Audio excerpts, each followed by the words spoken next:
Hello সবাইকে, আমার first ব্লগে তোমাদের সবাইকে স্বাগত জানাই।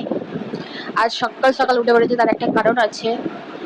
আজ হচ্ছে 29শে এপ্রিল, আজ হচ্ছে ভোট, তোমরা সবাই জানো। সকাল সকাল ভোট দিতে যাব বলে উঠে পড়েছি। চলো রেডি হওয়া যাক, তারপর দেখা হচ্ছে। ওকে, দেখতে পাচ্ছ আমি পুরোপুরি রেডি হয়ে গেছি। চলো এবার বেরোনো যাক। বেরিয়ে পড়েছি ভোট দিতে যাব বলে।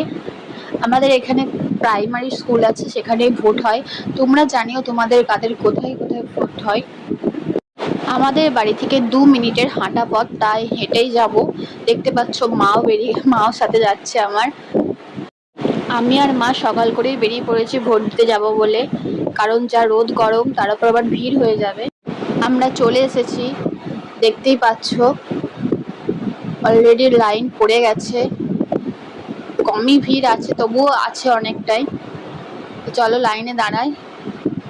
তো এইমাত্র জানতে পারলাম ফোন, জলের বোতল কিচ্ছু নিয়ে ঢুকতে দেবে না, তা সেগুলোকে ফাঁকে রেখেই যেতে হবে। তো চলো ভোটটা দিয়ে আসি এবার। বেরিয়ে এসে আবার দেখা হচ্ছে। তো আমার ভোট দেওয়া কমপ্লিট, দেখতেই পাচ্ছ। এবার বাড়ি যাব।